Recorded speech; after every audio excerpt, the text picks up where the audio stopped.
So, magandang gabi mga kateknik. So, kasama natin dito ay ang ating hybrid jersey base. Yan. So, mahiyain pa. Ito ay isang rooster, no?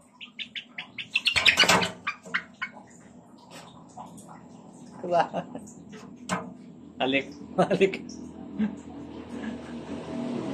Balik mo yung ating napagpatungan sa para kung sakaling umipot.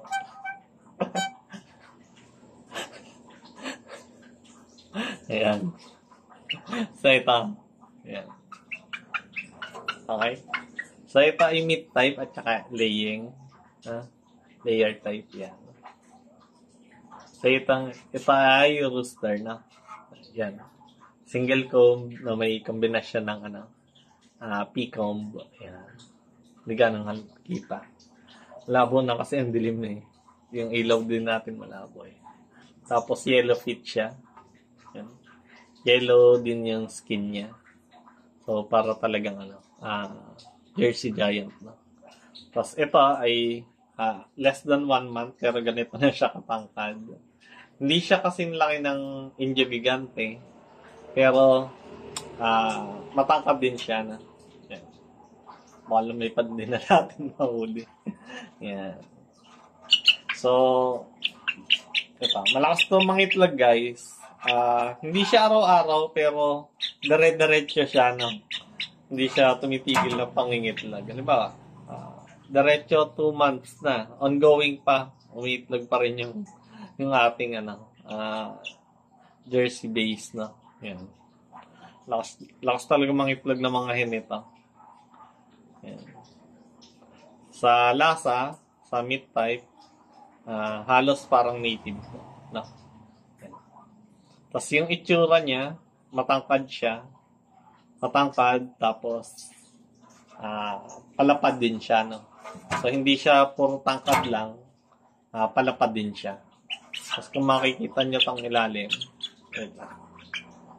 wala, yan. Lapad na kanyang Tapos pahaba to. No?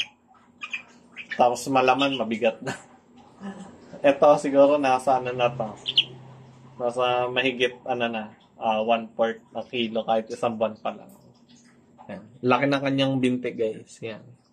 Kaya alam mong malalaki yung manok. Yan. May konting balahibo. Yan. Sa paa. Yan, ganyan. Lalo na kapag natapos natin tong project, no? So, siguro 5 to 7 kilos yung matatapos natin. Pero ang target lang talaga natin ay 5 kilo yung rooster. Tapos yung hen ay 3.5, no? Yan lang. So, pero ito, unfinished product natin to. Pero nagre-release na rin tayo kasi ang dami kong masyadong napapisa. Sa sobrang lakas niya mangitlog. Yun. Ang dami ko nating pasisiw. Ito, wala pang 1 month pero may papisa na naman ako. So, bawas muna tayo. No? Yan. Sa presyo, medyo mataas yung presyo. Kasi proud ko to eh. Pride. Yan, pride. Pride ko to. Ito ang aking project. Yan. Pure black to guys. Malaki binti. Malapad ang katawan, patangkad. Yan. Tapos mukha siyang oriental fowl. Yan. Paglaki niyan, mas mukha siyang oriental fowl kaysa sa Jersey Giant, no? Yan. Yellow skin.